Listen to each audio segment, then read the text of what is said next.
¡Vamos! Muy bien. Bien alto para que te escuchen allá también.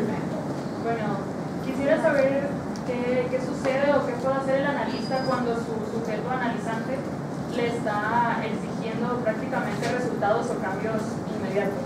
Ajá. ¿Qué hace el analista cuando el analizante está apurado? ¿Sí? Primero, no hay reglas generales. ¿Sí? Tenemos ciertos principios que rigen la práctica, pero no tenemos reglamentos. ¿Sí? Entonces no te voy a dar una respuesta que puedas aplicar a ciegas con el paciente que lo haya hecho de esa manera, que lo haya demandado de ese modo. Que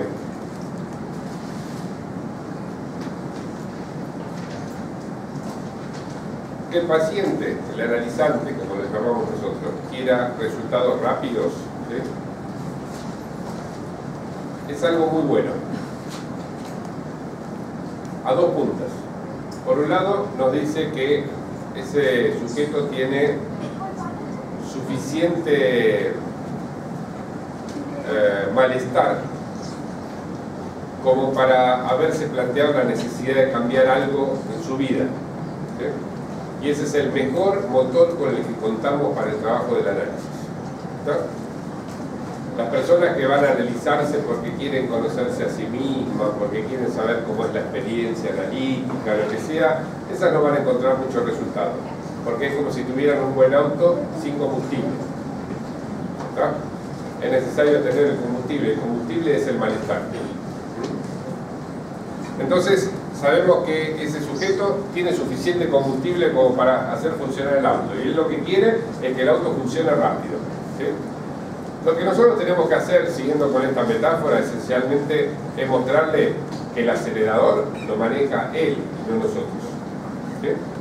Entonces, ¿quieres obtener resultados rápidos? Muy bien, habla rápidamente y sin pensar y sin parar. ¿Sí? En la medida en que te callas, en la medida en que haces pausas, en la medida en que piensas antes de decir lo que vas a decir, ¿sí? En esa medida estás reduciendo tu participación en la asociación libre. No me pidas resultados rápidos si no cumples con la única regla que yo te pido que cumplas en el curso del análisis.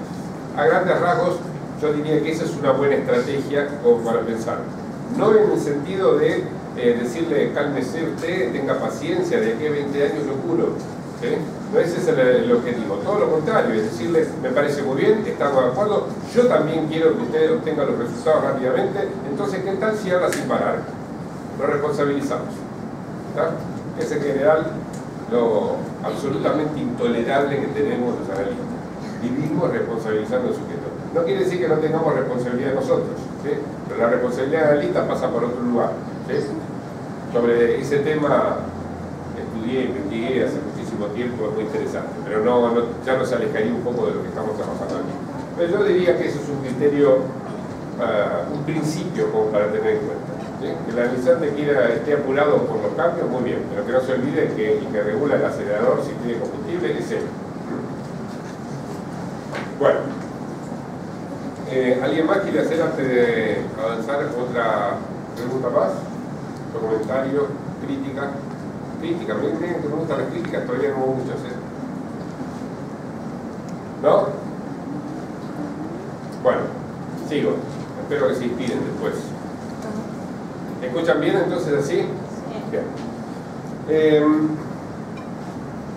Les dije entonces que el tema central de esta reunión de la mañana es ver el contrapunto que hay entre estilo y forma del lazo social en la enseñanza de la cátedra. ¿Sí? Y a grandes rasgos les dije que la forma tenía que ver con el aspecto universal y el estilo con lo singular. ¿Sí? Como nosotros pensamos en general proposiciones de a dos, ¿sí? Eso lo digo como una fórmula inicial para situarlos, para ubicarlos. ¿Sí? Ahora voy a criticarme yo a mí mismo lo que acabo de decir, porque no es exacto lo que les dije. ¿Sí? El estilo no es lo singular. ¿Sí? El estilo es una tensión entre lo universal y lo singular. ¿Sí? El estilo nunca es algo de uno solo, sino algo que se define en su tensión, en su oposición, incluso dialéctica, como lo pensaban los filósofos, con lo universal. ¿Sí? Y les voy a dar un ejemplo no del psicoanálisis, ¿sí? Lo voy a ilustrar, es lo que hice en el artículo en el que me baso. Hice un trabajito de rastreo de pensar el estilo a nivel literario, ¿sí? En un autor que a mí me gusta mucho, un escritor argentino llamado Jorge Luis Borges, que tal vez hayan leído alguna vez. Tenía una manera, un estilo propio, un estilo que hoy llamamos borgiano. Si a mí me dan un cuento que yo no haya leído, una conferencia que yo no haya leído de Borges, ¿sí? No me dice cuál es el título, cuál es el autor, ¿sí? Yo lo leo y al poco tiempo me doy cuenta si es de Borges o no es de Borges, ¿sí? Porque conozco, lo he leído tanto que conozco su estilo, ¿sí? Ahora, ¿cómo es que algo tan general, tan universal como son los significantes, porque él no escribía inventando palabras, usa las palabras que están en todos los diccionarios, ¿sí? ¿Cómo es que con un conjunto de palabras que son universales, el tipo logra hacer un estilo que es propio? Ese es el gran desafío del artista, encontrar su propio estilo, crear su propio estilo a partir de herramientas universales. Tenemos todos los mismos colores en la paleta del pintor. ¿Cómo hacemos para encontrar un estilo particular? Puede ser por la pincelada, por el uso de la luz y la sombra, ¿no? Pero con la literatura pasa lo mismo, las herramientas son las mismas letras, las mismas palabras que están en todos los diccionarios. ¿Cómo hago para crear un estilo que sea singular? Entonces ya se ve cómo el estilo tiene que ver con la tensión entre lo universal de la herramienta y una creación que es propia de uno solo. Es como, no es el estilo lo singular, sino la tensión entre lo universal y lo singular. ¿Está? Bueno, entonces tomé un ejemplo extraído de Borges para transmitirles esto. ¿Cómo se puede ver, cómo se puede definir un rasgo estilístico, en este caso literario, porque tomé un escritor, mediante el análisis de una sintaxis que sea idiosincrasia, es decir, idiosincrásica, propia de uno solo. El que se me ocurrió, en este caso, es el uso del adjetivo innumerable, ¿sí? Borges utiliza en variadas ocasiones, no en innumerables ocasiones, pero en muchas ocasiones, el adjetivo innumerable, ¿sí? Ya es llamativo que lo use en tantas ocasiones. Se ve que tiene un gustito particular por usar la palabra innumerable, el adjetivo innumerable, que no es tan frecuente en nuestra lengua que usemos la palabra innumerable. Digamos, si ustedes hicieran la frecuencia en que aparece la palabra innumerable en los diarios, ¿sí? en las entrevistas televisivas, en la radio, ¿sí? y lo comparan con la frecuencia que tiene el empleo del término innumerable en Borges, van a ver que la distancia es abismal. Borges lo empleaba mucho más de lo que se lo usa corrientemente. O sea que ya ahí pescamos un rasgo propio de él, ¿sí? Además, raras veces lo emplea en los sentidos habituales que tiene el adjetivo innumerable, ¿sí? O incluso raras veces lo utiliza en plural, que es como se lo utiliza más frecuentemente, ¿sí? Hablamos de innumerables automóviles, de innumerables personas, de innumerables vuelos de avión, siempre lo usamos, solemos usarlo en plural. Él suele usarlo en singular. Segundo detalle, ¿sí? Del rasgo de estilo vinculado a ese detalle. Por ejemplo, puede aplicarlo a sustantivos que designen colectivos o colecciones de cosas, ¿sí? Traigo un ejemplo. Da a tu siervo un corazón prudente para juzgar a tu pueblo innumerable, ¿sí? Ahí tienen, tu pueblo innumerable, ¿sí? El pueblo es un colectivo, es una colectividad, ¿sí? Y le aplica innumerable a un colectivo, ¿sí? En este caso el sustantivo pueblo, ¿sí? Entonces, tu pueblo innumerable. Segundo ejemplo de un cuento famoso llamado Ruinas Circulares. El pelo innumerable fue tal vez la tarea más difícil. El pelo innumerable. ¿Ah? Obviamente pelo se refiere a todo lo que cubre el cuerpo, incluido el cabello, ¿sí? Se trataba de alguien que estaba creando un ser, ¿sí? Lo hacía pelito por pelito, cabello por cabello, ¿sí? Obviamente entonces el pelo innumerable fue la tarea más difícil, lo que dice aquí, ¿sí? Pero hablar de pelo innumerable, ¿quién dice pelo innumerable en la vida cotidiana? Solo a Borges se le ocurre. Sabemos que hay un rasgo de estilo idiosincrásico, ¿sí? O miren este, tomado en un artículo llamado, un escrito llamado La Escritura de Dios. Dice: la innumerable arena me sofocaba. La innumerable arena, ¿sí? Pero también, por ejemplo, puede aplicar el adjetivo innumerable no a colectivos como arena, como pelo, sino a individuos, ¿sí? Por ejemplo, un poema que se llama El Bisonte dice: intemporal, innumerable, cero es el postrer bisonte y el primero. Horrible, ¿no? Bueno, pero fíjense los adjetivos: intemporal, innumerable, cero es el postrer bisonte y el primero. ¿Sí? Rima, tiene ¿sí? Pero innumerable, un bisonte, innumerable, es un individuo. Ustedes me pueden replicar, bueno, pero el individuo es el representante de la especie, si escucharon de anoche, ¿no es cierto? Entonces al fin y al cabo es un colectivo. Y yo voy a aceptar y voy a decir que suerte que he entendido la lección que les di anoche. Bueno, su pluma innumerable ejerce todas las figuras retóricas. Ya está, ahí ya no hay manera de conciliarlo. Su pluma innumerable, no es porque hay innumerables plumas o porque es un representante, es porque su pluma no paraba de escribir, ¿sí? O cuando dice: no sabe, nadie puede saber mi innumerable contrición y cansancio. ¿Sí? Mi innumerable cansancio. ¿Cómo mi innumerable cansancio? Es innumerable, ¿viste? En un sentido que solo Borges entiende. ¿Sí? E incluso lo emplea en un sentido irónico, múltiplemente irónico. Dice, por ejemplo: la paradójica verdad es que existen en casi innumerable número. Innumerable número, ¿no? Es fantástico. Ven que tiene como una debilidad por emplear el término innumerable y usarlo de una manera rarita, ¿no es cierto? Muy bien, es un rasgo de estilo de Borges. Entonces, ¿qué hace Borges? Borges utiliza significantes que son universales, lo hace cualquier autor. Nadie anda inventando una lengua nueva para escribir, ¿sí? A veces alguna producción aquí y allá, una palabrita, pero si todo fuera un lenguaje nuevo nadie lo entendería. Entonces, se toman las palabras que existen. ¿Sí? Igual que el pintor tiene los colores básicos, el blanco y el negro, y ya está, y con eso mezcla y pinta, ¿sí?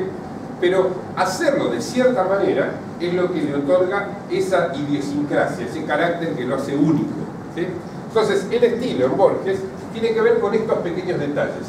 El modo en que esta herramienta universal, que es el significante, ¿sí? es empleada de una manera única. ¿Sí? Y el estilo es justamente cómo entra en tensión ese carácter universal de la palabra innumerable, por ejemplo, con el giro que le da Borges en su literatura. ¿Está? Pero, yo les dije, lo tomo de otro ámbito porque es de la literatura, pero resulta ser que la literatura trabaja con el significante, a nivel escrito, en lugar de hablado, pero digamos, no es tan lejano el ámbito de la literatura a lo que sucede en nuestra experiencia analítica, ¿sí? De hecho, este análisis sintáctico que yo hice para despejar un término que es usado de una manera peculiar, propia de uno solo, ¿sí? Es algo que nosotros hacemos en la experiencia analítica, es el modo en que despejamos los famosos S1, ¿sí? Los significantes amo de un sujeto de los que hablaba ayer, ¿sí? Esos significantes que representan al sujeto, que tienen que ver con esos detalles que recortamos al final de cada sesión y que vemos que se repiten, que se articulan, etc. Bueno, eso es prácticamente un análisis estilístico en el sentido del que yo acabo de aplicar a Borges. ¿Está? Es producto de un análisis de ese estilo. Bueno, entonces, en definitiva, puedo resumir lo que les dije hasta ahora y lo que ejemplifiqué diciendo que el estilo es el empleo singular de un instrumento universal. ¿Sí? ¿Se entiende esto?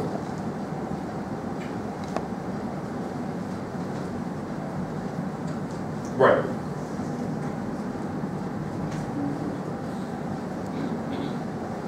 Desarrollar más ese punto. ¿Cómo? Eso último, el estilo.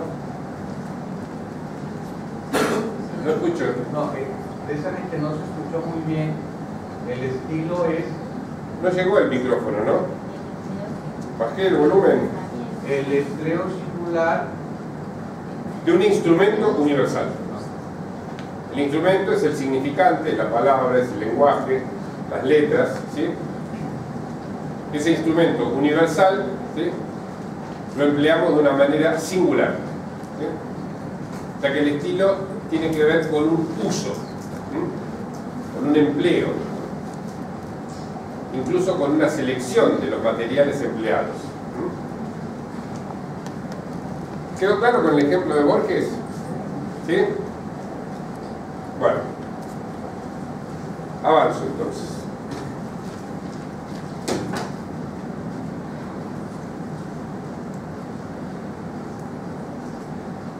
El estilo entonces se ubica, por así decirlo, en el vector que va del universal a lo singular.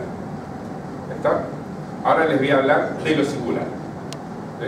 Del núcleo del ser, es decir, de eso que construimos en el análisis y que esperamos que el sujeto acceda a eso en la experiencia analítica. ¿Qué es ese núcleo del ser, ese misterioso núcleo del ser? ¿Sí?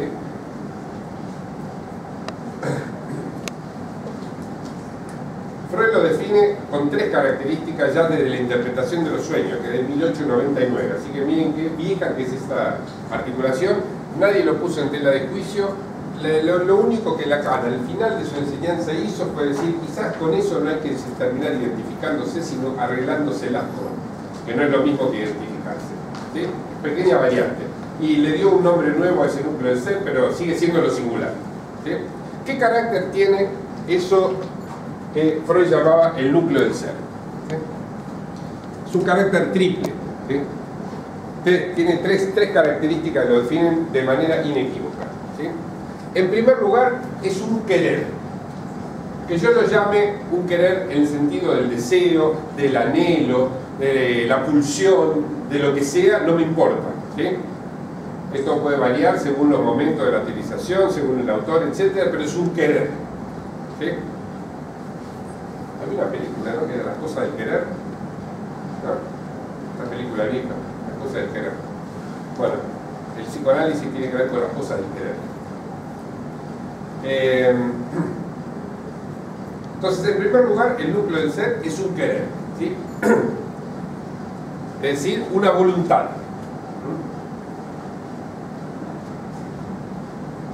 Y es una voluntad que nos habita, que habita en nosotros sin que nosotros lo sepamos.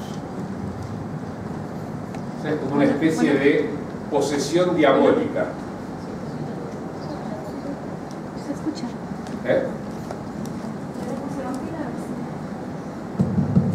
¿Hola? ¿Hola? Ahí falta el volumen del parlante, no de acá. Hay que subir el volumen del parlante. Está un poquito bajo. Se ve que cuando hizo ese barullo antes se subió demasiado. Bueno, de todos modos, ¿me escuchan ahí? Sí. Decía. Entonces, primera característica del núcleo del ser, primera característica de la singularidad es que es un querer, ¿sí? Cuya forma Freud encontró en su experiencia inaugural como deseo inconsciente, ¿sí? Es decir, es un querer que me habita sin que yo lo sepa. ¿Está claro ese punto? Segundo,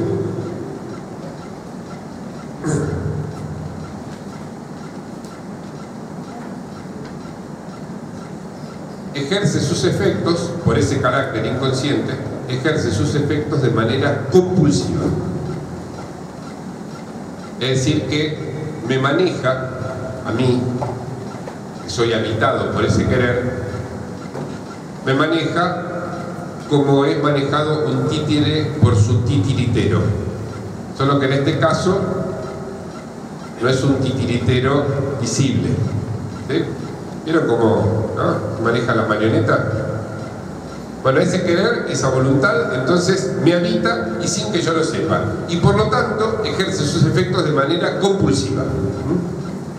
O sea que, en definitiva, esas personas a las que llamamos psicóticos, ¿sí?, y que a veces encerramos en los manicomios, porque dicen que hay cosas extrañas que suceden en su cuerpo y que los obligan, que los fuerzan a hacer cosas que ellos no quieren saber nada, y sin embargo deben hacerlo de manera compulsiva, ¿sí?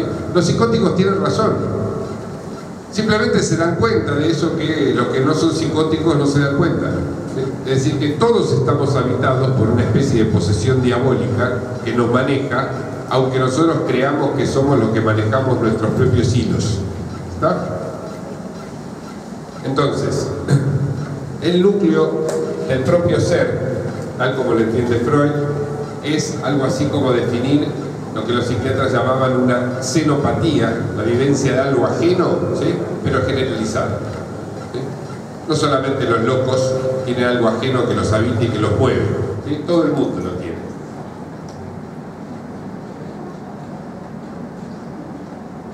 Bueno, ¿se está escuchando bien allí? ¿Sí? Entonces,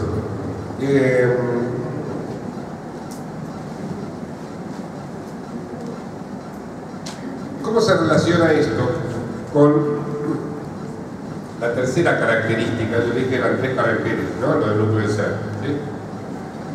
Por un lado, es un querer. Por otro lado, me habita sin que yo lo sepa, es decir, ejerce sus efectos de manera compulsiva. ¿Y cuál es el tercer carácter, ¿sí?, que tiene el núcleo del ser? Que es que determina, por lo tanto, mis modos de querer. ¿Sí? Es el corolario de lo anterior. Determina mis modos de querer, es decir, define el estilo de mis lazos con los otros, de mis lazos libidinales, eróticos, sexuales, amorosos, ¿sí?, de mis formas del querer. Eso es lo que define el estilo de mis lazos con el otro. ¿Sí? Donde hay que entender estilo en el sentido en que lo mostré con Borges en la literatura, como tensión entre lo universal y lo singular, lo idiosincrásico de cada uno más allá de los rasgos de una cultura, de una época, de una sociedad. ¿Está? El estilo que cada uno tiene, ¿sí?, está determinado por el núcleo de ese ser. Es más, podemos identificarlo directamente con el núcleo del ser.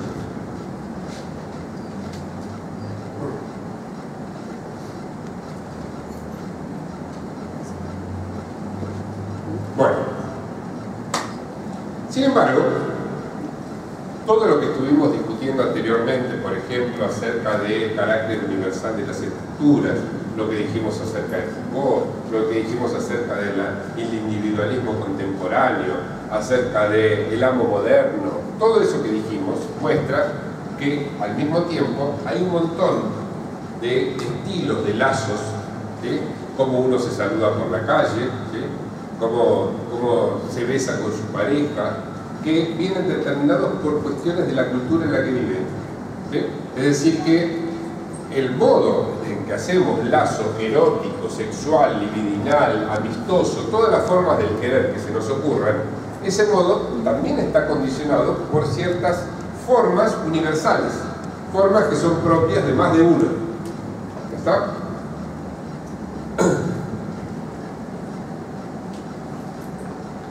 Doy un ejemplo sencillo, porque tomé en mis vacaciones, fui a visitar a familiares que tengo en Brasil, y siempre me pasa lo mismo cuando llego a Brasil y me encuentro con no con mis hermanas que se criaron en Argentina igual que yo, sino con mis sobrinos que nacieron en Brasil, ¿sí?, y a los vecinos, a los sobrinos varones, ¿sí?, los voy a saludar y les doy un beso, ¿sí?, y se quedan medio así.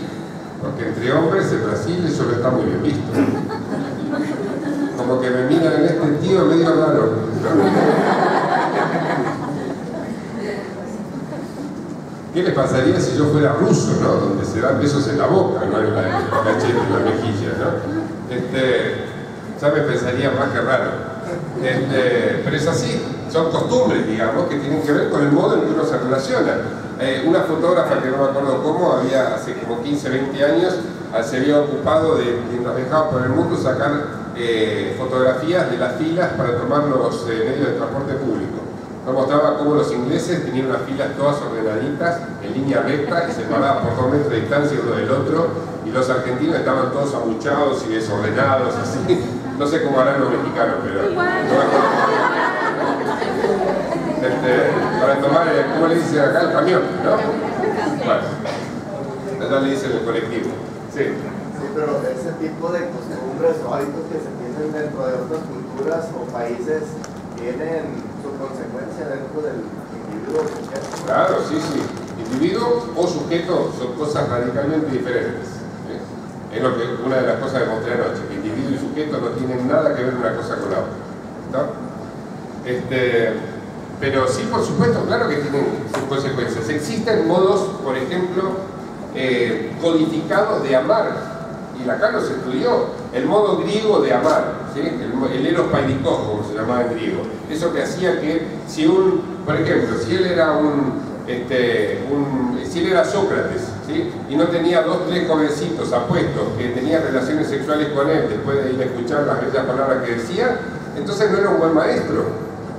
Así se consideraba la cultura de esa época. Imaginen que sucediera eso hoy, lo llevan preso. Bueno, debe pasar eso, me imagino. ¿Sí? Pero digo, miren cómo ha cambiado la época, ¿sí? O lo que fue las preciosas, que fueron las encargadas de suavizar las costumbres francesas, por ejemplo, ¿no? Donde antes la gente era bastante salvaje, hoy los franceses son muy dedicados gracias al trabajo de una serie de mujeres francesas de cierta época que Lacan estudió bastante en detalle. El amor cortés, ¿sí? En fin, digamos, cosas que Lacan ha estudiado para entender las matrices universales del amor, por ejemplo, ¿sí?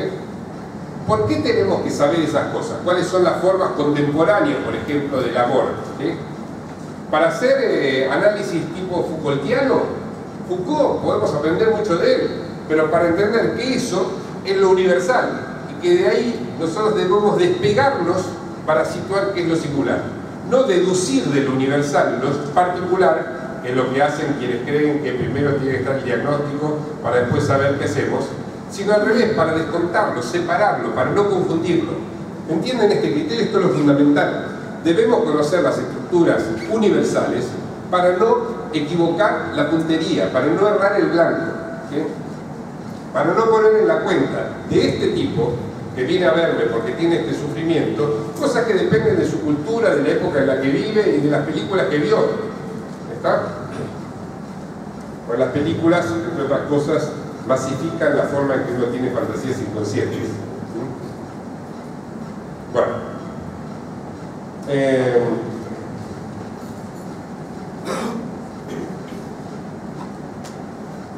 Segunda cuestión. Segundo punto en relación a esto.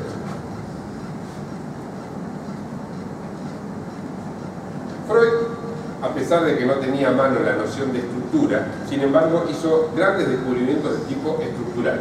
Le debemos las estructuras clínicas, ¿sí? Que simplemente fueron formalizadas por Lacan, pero son la base del trabajo inicial de Freud. Pero en particular estudió los modos arquetípicos de hacer lazo social, y en este sentido se separó de lo que eran todos los desarrollos contemporáneos de los llamados filósofos o sociólogos contractualistas. ¿Sí?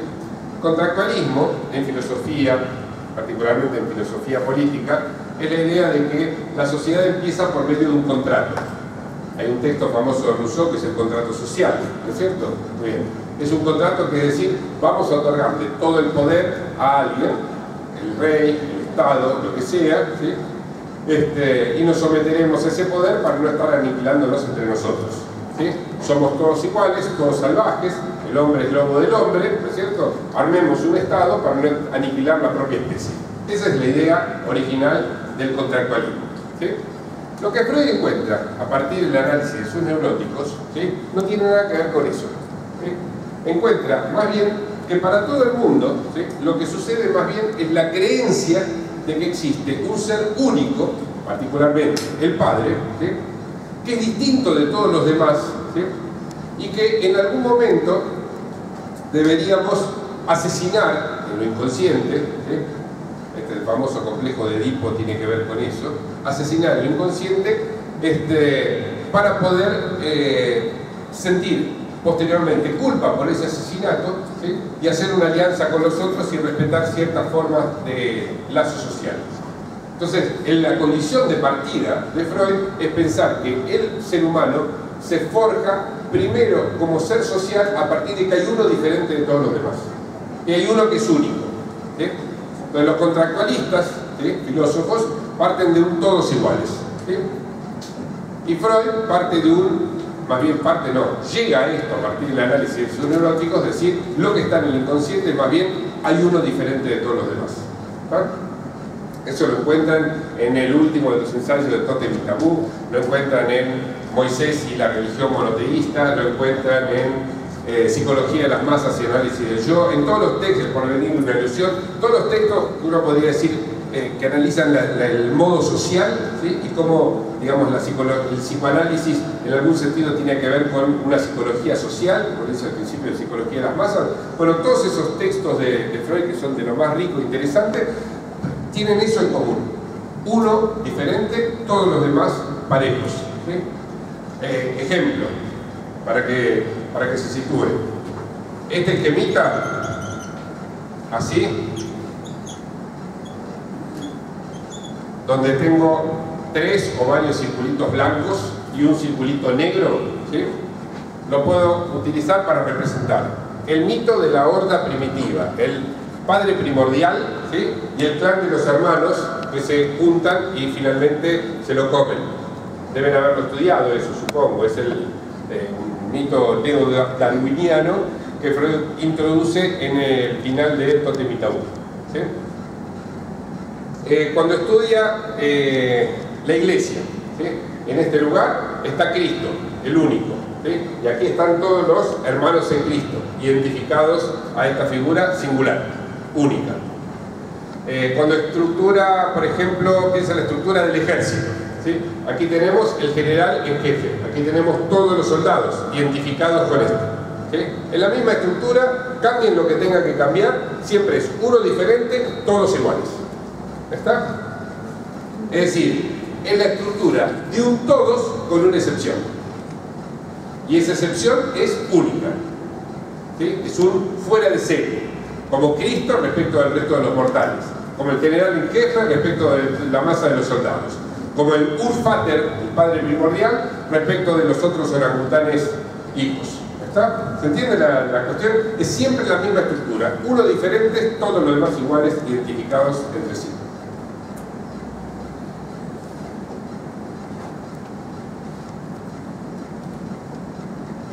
Tomo estos ejemplos que están en Freud y por lo tanto son los más accesibles, ¿sí? Para comentarles todo el seminario 16 y el seminario 17, en un rato sería imposible, ¿sí?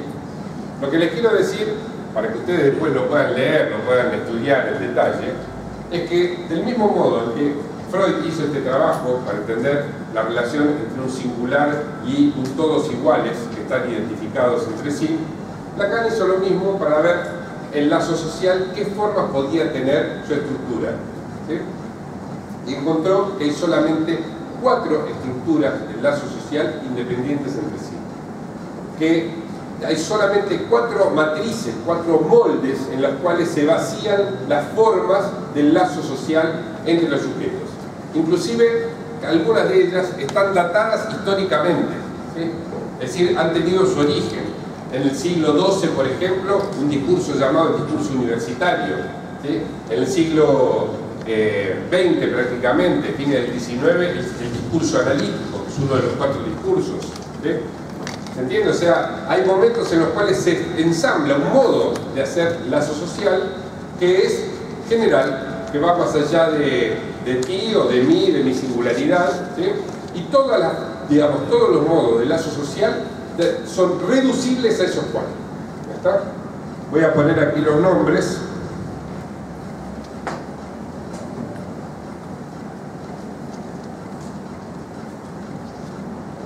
Por ejemplo, uno del que estuve hablando ya desde la conferencia del miércoles a la noche, ¿sí? El más antiguo de todos, el que parece haber dado origen a el primer lazo social humano, ¿sí? El que tiene que ver con la horda primitiva, ¿sí? Ese uno y todos versus todos los demás iguales, ese uno que es el amo de todos, ¿sí? Este acá lo escribe de esta manera.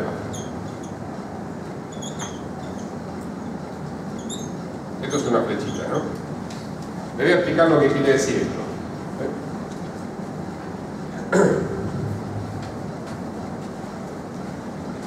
Ese 1 y ese 2 son 2 significantes, ¿sí? Es decir, 2 cosas que están en el nivel de lo universal.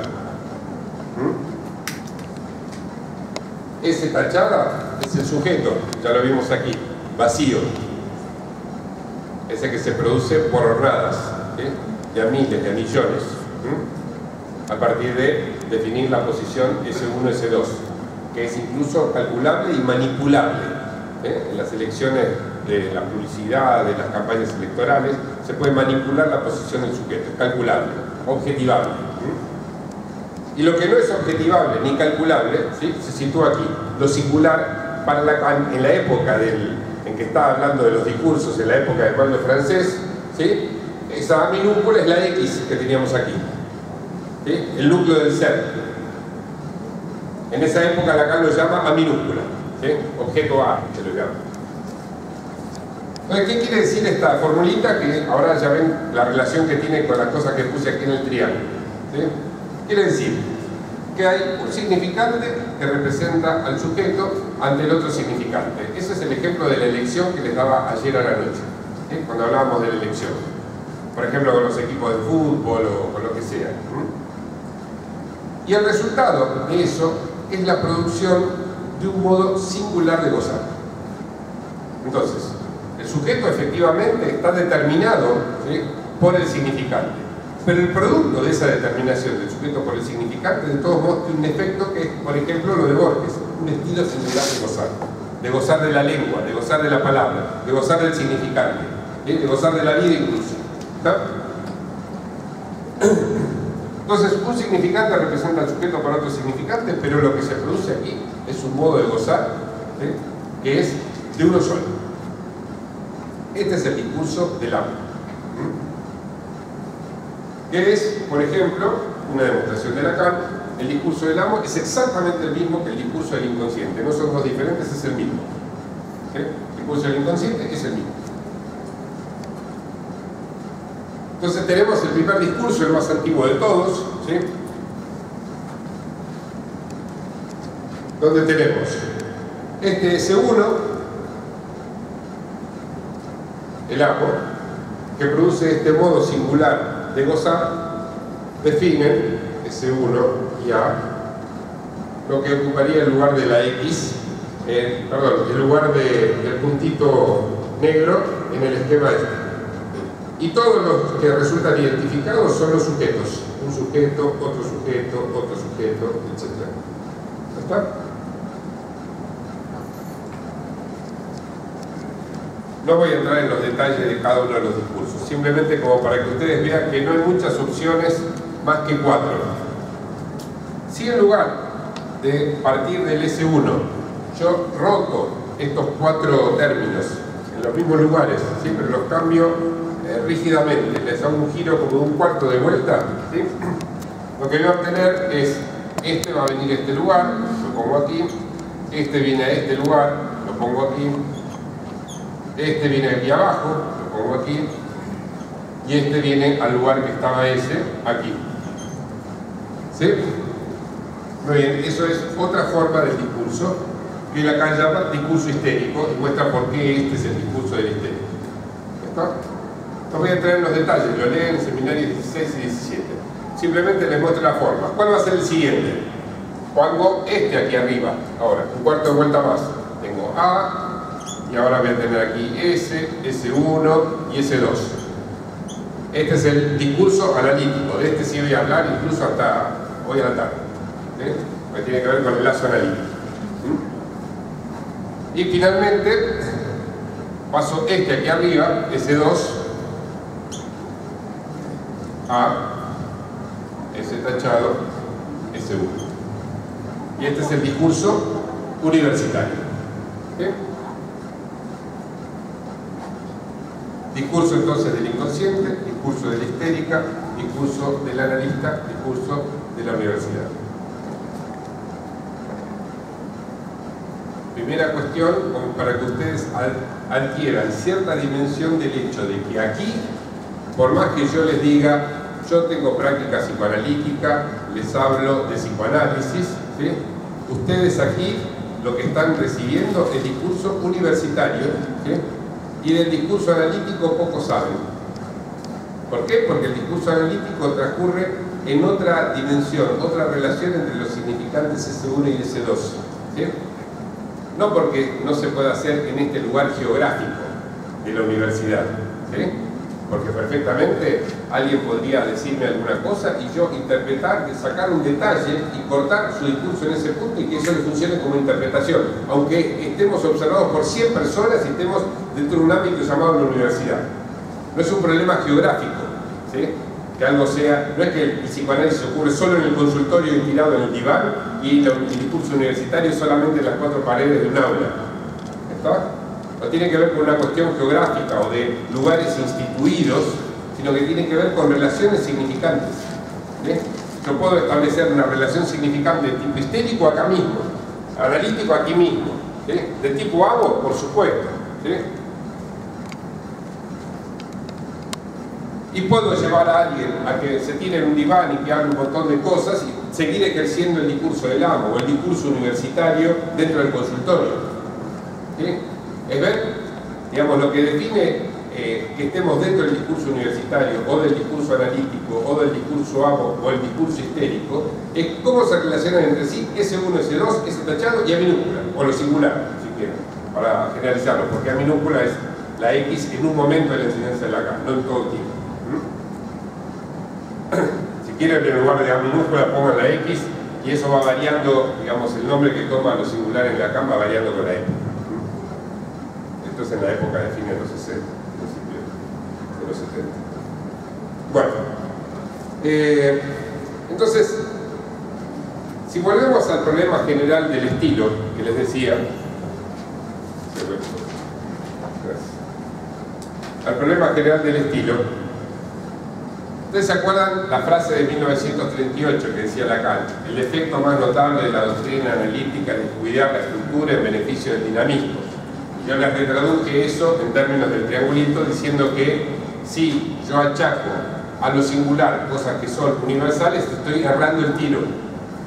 Por eso necesito conocer las estructuras universales. Bueno, lo mismo sucede en el nivel de los lazos, del estilo de los lazos, ¿sí? Si sabemos que el análisis apunta a despejar el núcleo del ser, y ese núcleo del ser es el estilo de los lazos libidinales, debemos conocer cuáles son las formas universales del lazo libidinal para despejar, por diferencia, lo singular, lo propio de este sujeto. Ese es el meollo de la cuestión.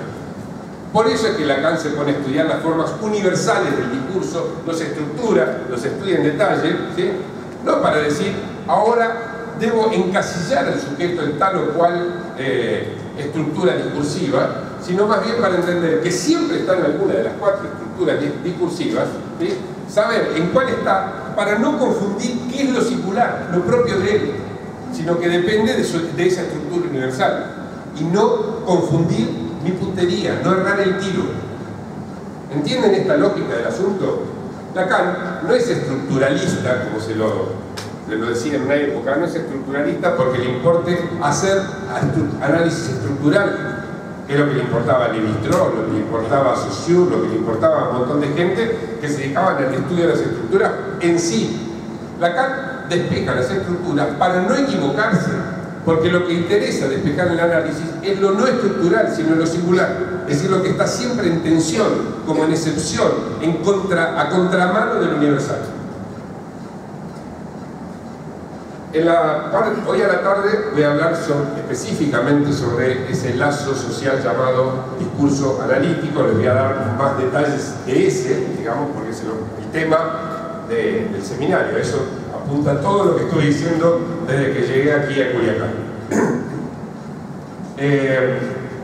Pero les voy a comentar algo como un avance de lo que voy a desarrollar un poco a la tarde.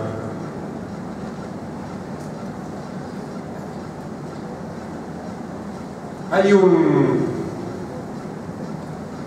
momento en que uno puede decir que ya disfruta suficientemente de la vida como para terminar su análisis. ¿Se acuerdan que uno iba al análisis porque sentía que había perdido mucho del goce de la vida, que se estaba perdiendo algo, que sufría demasiado y quería cambiar algo? ¿Sí? Bueno, hay un momento en que, si todo va bien, tarde o temprano, el sujeto dice, ya con esto estoy bien. ¿Sí?